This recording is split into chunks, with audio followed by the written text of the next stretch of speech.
श्री रामकृष्ण लीला प्रसंग स्वामी शारदानंद जी द्वारा लिखित पाठ संख्या 5।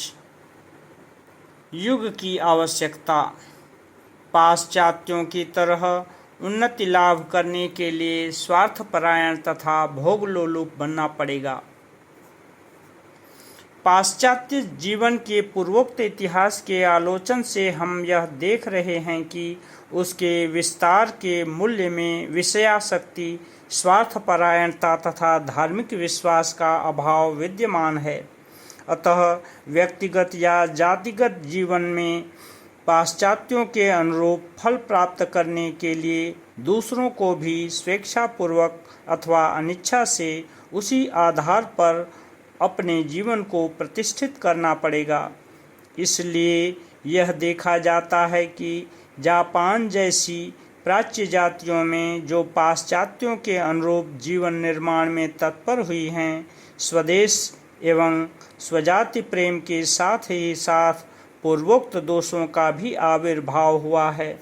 पाश्चात्य भावों के ग्रहण करने में यही एक महान दोष है। पाश्चात्यों के संसर्ग से भारत के जातीय जीवन में जो दशा उत्पन्न हुई है, उसके अनुशीलन से इस बात को और भी अधिक स्पष्ट रूप से हम समझ सकेंगे। भारत के प्राचीन जातीय जीवन का आधार। यहाँ पर सर्वप्रथम यह प्रश्न उपस्थित होगा कि पाश्चात्यों के संपर्क में आने के पहले जातीय जीवन नामक किसी शब्द का अस्तित्व भारत में विद्यमान था अथवा नहीं। उसके उत्तर में यह कहना पड़ेगा कि इस प्रकार का शब्द प्रचलित न रहने पर भी उसका जो लक्ष्य है वह किसी न किसी रूप में भारत में विद्यमान था, इसमें कोई संदेह नहीं। प्राचीन काल में समग्र भारत श्री गुरु, गंगा, गायत्री तथा गीता में श्रद्धा संपन्न था। तब गौ माता का पूजन भी भारत में सर्वत्र होता हुआ देखा जाता था और आबाल वृद्ध नर नारी रामायण एवं महाभारत आदि धर्म ग्रंथों से प्राप्त एक ही भाव तरंग को हृदय में धारण कर जीवन यापन करते थे।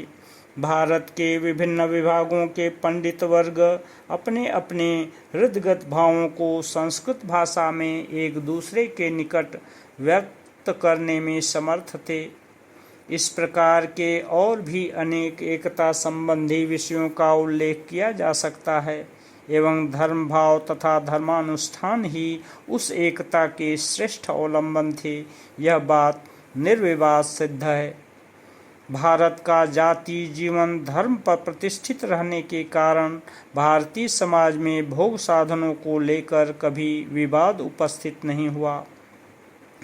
भारत का जातीय जीवन इस प्रकार धर्म के अवलंबन पर प्रतिष्ठित रहने के कारण यहाँ की सभ्यता का निर्माण विभिन्न प्रकार के अपूर्व उपादानों से हुआ था।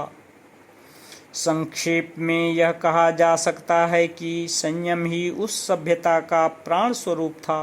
भारत व्यक्ति एवं जाति दोनों को ही संयम की सहायता से अपने जीवन को नियंत्रित करने की शिक्षा प्रदान करता था। त्याग के लिए ही भोग है तथा वर्तमान जीवन की शिक्षा का तात्पर्य है भावी जीवन का निर्माण।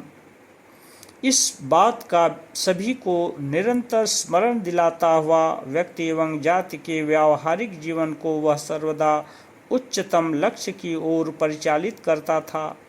इसीलिए भारतीय वर्ण या जाति विभाग अब तक किसी श्रेणी के स्वार्थ पर चोट पहुंचाने का तथा उनके उत्कट असंतोष का कारण नहीं बना। समाज की जिस श्रेणी के वर्ग में जिस व्यक्ति का जन्म हुआ है, उस वर्ग के लिए निर्धारित कर्तव्यों का निष्काम भाव से पालन करने से ही वह जब दूसरों के साथ बिना किसी भेदभाव के मानव जीवन के मुख्य उद्देश्य ज्ञान व मुक्ति का अधिकारी बन सकता है, तब उसके लिए असंतोष का कारण ही क्या रह जाता है।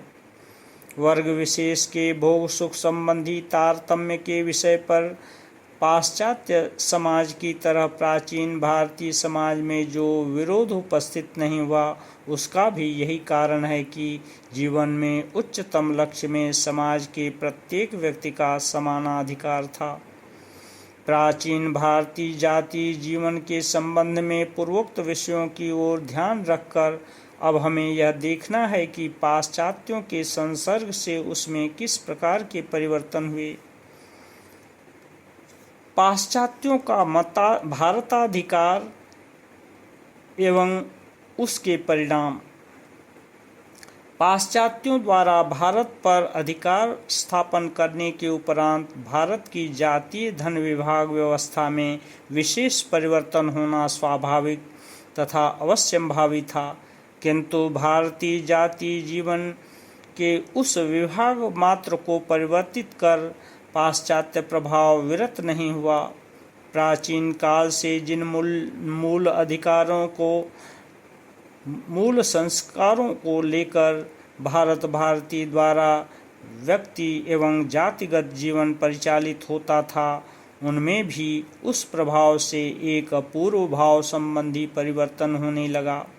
पाश्चात्यों ने समझाया कि यह जो त्याग के लिए भोग की बात कही जाती है, इसके पीछे पुरोहितों की स्वार्थ सिद्धि है। परलोक व आत्मा का अस्तित्व मानना एक प्रकांड कविकल्पना है।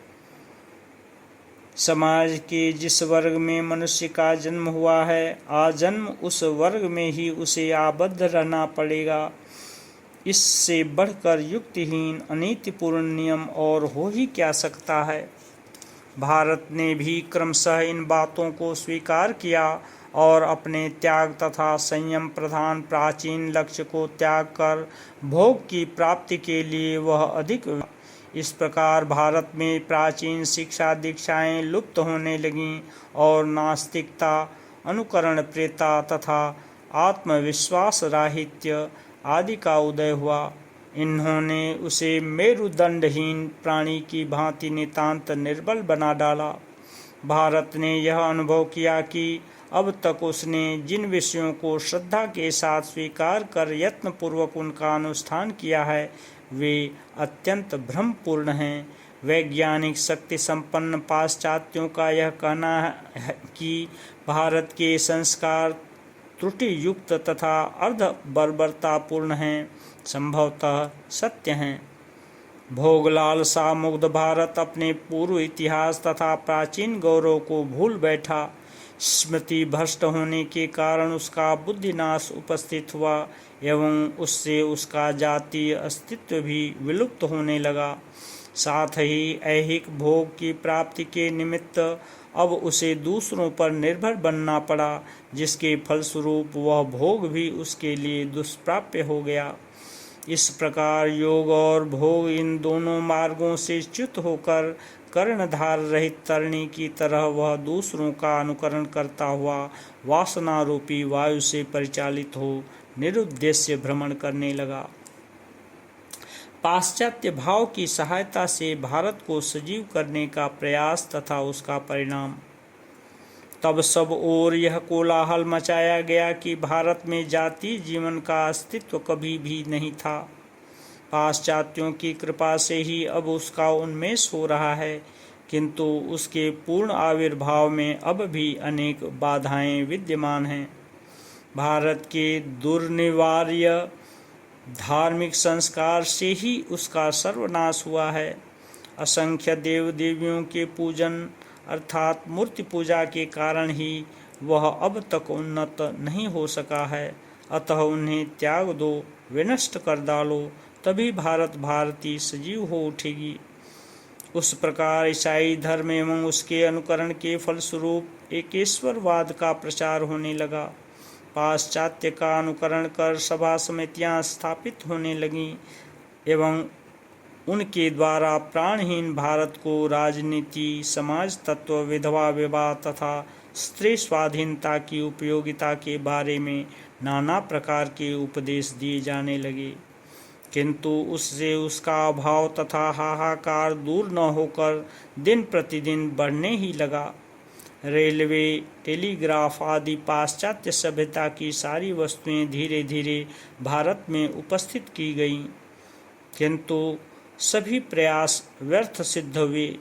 जिस भावमय प्रेरणा से भारत सजीव था, उसकी खोज तथा पुनः प्रवर्तन की चेष्टा, इस सब के द्वारा कुछ भी न हो सकी।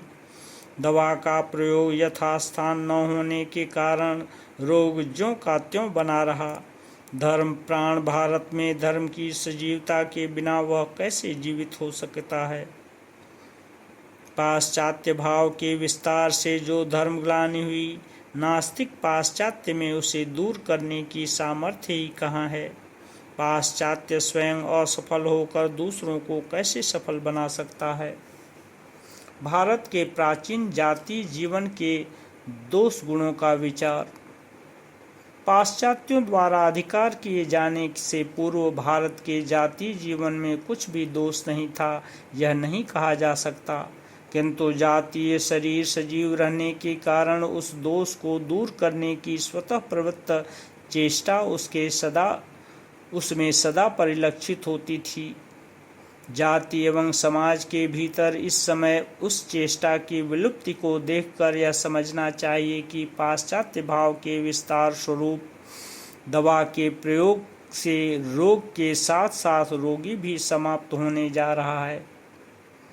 पाश्चात्य भाव के विस्तार से भारत में वर्तमान धर्मग्लानि।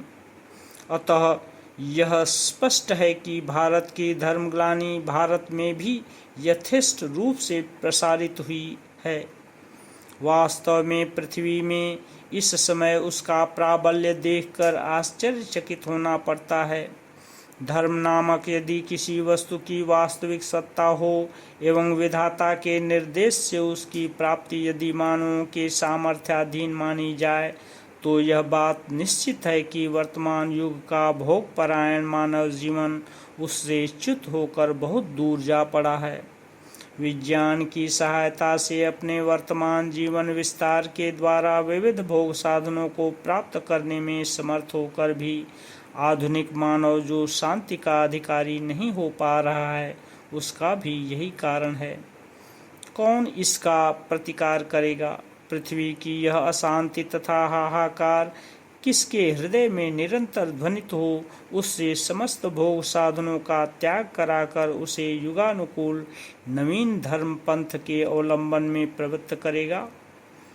प्राच्य एवं पाश्चात्य की धर्मग्लानि को दूर कर शांतिपूर्ण नवीन मार्ग में जीवन को परिचालित करने की शिक्षा मानव को किससे प्राप्त होगी। उस ग्लानि के निवारण के लिए ईश्वर का पुनः अवतीर्ण होना। गीता में भगवान ने प्रतिज्ञा की है कि जगत में धर्मग्लानि उपस्थित होते ही वे अपनी माया शक्ति का अवलंबन कर शरीर धारण करके प्रकट होंगे और उस ग्लानि को दूर कर पुनः मानव को शांति का अधिकारी बनाएंगे। वर्तमान युग की आवश्यकता क्या उनकी करुणा में उत्कट प्रेरणा का संचार न करेगी। वर्तमान अभाव बोध तथा अशांत भाव क्या उन्हें शरीर धारण करने के लिए प्रेरित न करेंगे। युग की आवश्यकता के अनुसार वह कार्य संपन्न हुआ है। वास्तव में श्री भगवान जगत गुरु के रूप में पुनः आविर्भूत हुए हैं। धैर्य के साथ श्रवण करो उनकी इन आशीर्वाद पूर्ण पवित्र उक्तियों को। जितने मत उतने पथ। पूर्ण आंतरिकता के साथ जिस किसी पथ का तुम अनुष्ठान करोगे, उसी से तुम्हें भगवत प्राप्ति होगी। मुग्ध होकर मनन करो। पराविद्या को पुनः स्थापित करने के लिए उनके अलौकिक त्याग एवं तपस्याओं को और उनके काम गंधहीन पुनीत चरित्र का यथासाध्य आलोचना तथा ध्यान कर आओ हम सब पवित्र बने। ओम शांति शांति शांति।